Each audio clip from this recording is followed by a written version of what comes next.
Good morning Varinder, स्वागत है आपका। बताएं, पहले तो शुरुआत करते हैं बड़े दिग्गज नतीजों के साथ ही। बाजार बंद होने के बाद कल आए दो दिग्गजों के नतीजे, एल&टी टेक्नोलॉजी सर्विसेज भी और साथ ही टाटा केमिकल्स भी। कैसे दिख रहे हैं ये रिजल्ट्स? सर, टाटा केमिकल्स के नंबर्स अच्छे नहीं है। ऑनेस्टली वहां पे बहुत वन ऑफ्स है। एक 45 करोड़ का वन ऑफ है बिकॉज वहां पे एनर्जी प्राइसेस स्पाइक हो गए थे यूएस में, जिसको पोलर वॉर्टेक्स के इशू के कारण वो एक वन ऑफ है। और there are two more one offs, एक 16.5 करोड़ का और 7.5 करोड़ का।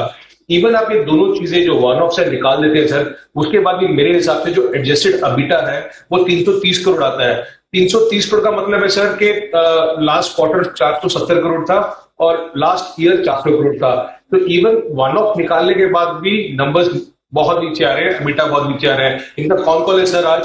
आई think a lot of analyst like me are waiting to hear them कि हाँ भी क्या बोलते हैं नंबर्स। सेल्स ठीक है sir, but you know the expenses have increase very very high. जैसे मैंने बोला, पावर ऑफ फ्यूल एक्सपेंसेस है वो 386 करोड़ से 438 करोड़ हो गया है। फ्रेट एंड फॉरवर्डिंग चार्जेस है सर, वो 373 करोड़ से 416 करोड़ क्वार्टर क्वार्टर हो गए हैं। अदर एक्सपेंसेस में 100 करोड़ का ज्यादा हुआ है सर, 490 करोड़ से 590 करोड़ हो गए हैं। सो आई डोंट नो कि जो हम कमोडिटीज की बात करते रहते हैं सर कि कमोडिटीज ऊपर जा रही है, ऊपर जा रही है, ऊपर जा रही है। So somewhere some of the companies are getting hit now in terms of margins. तो वो अपने को थोड़ा सा क्लियरली देखना पड़ेगा कि अगर कमोडिटीज ऊपर जाएंगी, कौन कौन सी कंपनीज इनका मार्जिन हिट होगा। आई थिंक पहली बार वो टाटा केमिकल्स के नंबर्स में रिफ्लेक्ट कर रहे हैं सर। तो that set of numbers margin खराब थे। और सेगमेंट में सर अगर मैं बात कर सकूं तो स्पेशलिटी प्रोडक्ट सेगमेंट उनका वहां पे बिट लॉस आया है, which is not a good thing. L&T technologies in line, no firework sir, but इसमें ना ऑनेस्टली जो गाइडेंस थी मेरे हिसाब से थोड़ी सी डिसअपॉइंटिंग थी। पीपल वो थोड़ा सा ज्यादा बुलिश बिकॉज स्टॉक जिस तरीके से है, रेवेन्यू ग्रोथ भी 4% थी कंपेयर टू 4.5-5% जो लोग सोच रहे थे। गाइडेंस थोड़ी सी लो है। I don't know whether they are very conservative और व्हाटएवर, बट उतनी अच्छी नहीं थी जितने लोगों ने सोची थी। तो अगर गाइडेंस के हिसाब से चला जाए सर, आई थिंक उन्होंने 13 से 15% गाइडेंस दिया है FY22 का। तो जिसका मतलब है अगले क्वार्टर ग्रोथ जो होगा वो सिर्फ 2.1 to 2.8% होगा।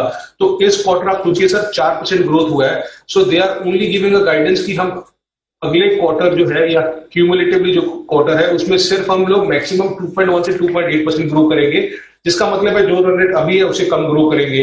सो मेरे हिसाब से गाइडेंस अच्छा नहीं है और बहुत महंगा स्टॉक है। In technology mid cap IT space में कोई सस्ता स्टॉक नहीं है। 30 टाइम ट्रेड करता है सर FY22 प्राइस अर्निंग पे। तो ये दो कंपनीज हैं। तो मेरे हिसाब से टाटा केमिकल्स बहुत खराब था, एल&टी टेक्नोलॉजी का मेरे हिसाब से गाइडेंस डिसअपॉइंटिंग था जी। ओके, और जो कैश के दो स्टॉक्स हैं जिनके रिजल्ट्स आए हैं, अपोलो एप्रिकॉट और साथ ही होम फर्स्ट फाइनेंस, कैसे दिख रहे हैं ये रिजल्ट्स? सर, तो अपोलो ट्राइकोट के नंबर में वाई नहीं देखूंगा sir as an analyst, because मुझे पता है कि लास्ट क्वार्टर उनका कैपेसिटी बढ़ा था। सो आई नो कि हाँ भी लास्ट क्वार्टर तो नंबर अच्छे आने ही आने थे। सो आई वांट टू सी कि how this company did quarter and quarter as an Y. So quarter and quarter number बहुत ज्यादा अच्छे नहीं आए हैं सर। 11.5% से मार्जिन कम हो गए, 10.5% हो गया है। मैं बार बार बोलता रहता हूँ कि वाई मत दिखती, बिकॉज वाई तो मालूम है सबको नंबर बहुत अच्छे आएंगे।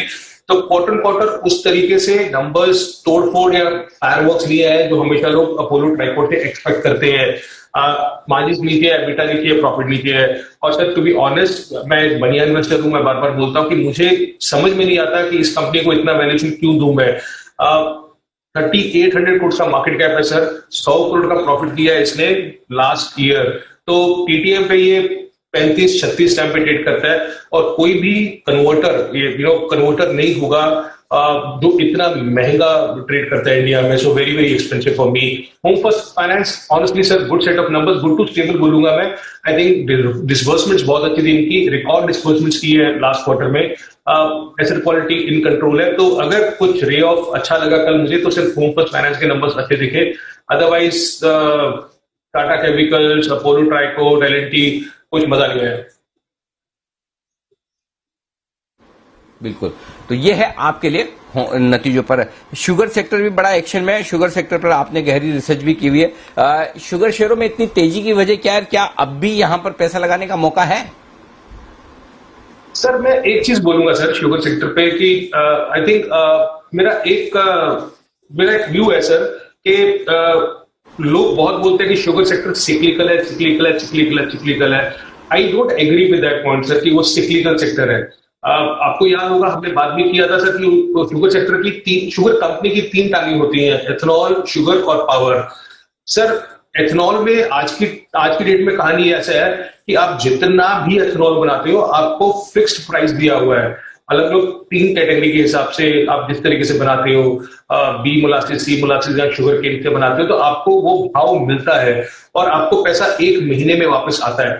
तो एथेनॉल आज से नहीं सर 2 साल से बहुत बहुत बहुत स्ट्रांग जा रहा है हर किसी कंपनी का। सर आप बलरामपुर चीनी ने जितना काम लास्ट 45 साल में नहीं किया, प्रोडक्शन कैपेसिटी नहीं डाला, उसने लास्ट 4 साल में उससे 3 गुना कैपेसिटी डाल दिया है जितना उसने 45 साल में काम किया। तो एथेनॉल बहुत अच्छा जा रहा है सर, कोई राय नहीं है। हम शुगर की बात कर रहे हैं अनिल सर, तो शुगर में आप अगर 10 साल पुराना हिस्सा देखेंगे या 15 साल पुराना देखेंगे तो आपकी बात मान सकता हूं, लेकिन सर 2-2.5 साल से एमएसपी लगा दिया है। एमएसपी का मतलब है कि ये इससे नीचे तो आप बेच ही नहीं सकते हो।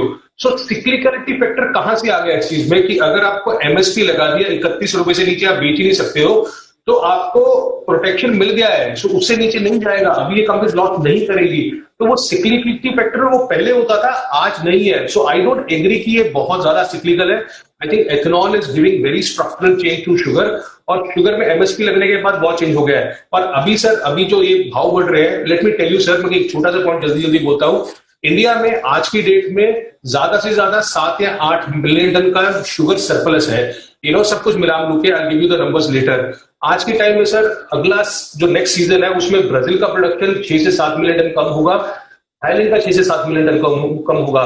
सो 2 जो कंट्रीज जो सबसे ज्यादा लार्ज ग्लोबल प्रोड्यूसर्स है, उनका प्रोडक्शन कम से कम 13 से 14 मिलियन टन कम होगा। इसका मतलब है कि इंडिया में अगर जितना भी सरप्लस है सर, एटलीस्ट 2023 तक वो सारा का सारा बाहर जाने वाला है। प्लस हमें कंपनीज को, शुगर कंपनीज को ज्यादा भाव मिलने वाला है। ये $17.5 का जो प्राइस है, वो सारे का सारा अगर सरप्लस बाहर जाएगा, इंडिया में 1 या 2 साल में सिचुएशन ऐसा आ जाएगा सर कि जितना हम इंडिया में बनाते हैं, प्रोड्यूस करते हैं, उतना ही कंज्यूम करेंगे। अगर ऐसा चीज आ गया सर, और अगर शुगर कंपनीज को 34-35 कम से कम भाव मिलने लगा अपने शुगर का, और प्लस एथेनॉल ज्यादा चलने लगा, तो ये सिक्लिकल वर्ड निकल जाएगा दिमाग से लोगों के, और ये बोलेंगे कि ये स्ट्रक्चरल है। इशू यही है सर कि इसकी अर्निंग्स आएंगी। अभी मार्केट इसको अर्निंग 8 का टाइम देगा कि 10 का टाइम देगा कि 12 का टाइम देगा, this is what market has to decide going ahead. But I really think that going ahead in next 1 or 2 years you will see structural numbers from these companies, जहां पे बहुत ज्यादा वॉलिटिलिटी नहीं दिखेगी। आई थिंक इशू सबसे ज्यादा जो analyst के दिमाग में चल रहा है कि इसको कितना प्राइस अर्निंग मल्टीपल देना चाहिए। But I am telling you कि अगर सिचुएशन ऐसे रहा कि 15 मिलियन टन ग्लोबली प्रोडक्शन कम हो गया, तो सर इंडिया में सरप्लस रहेगा नहीं शुगर का।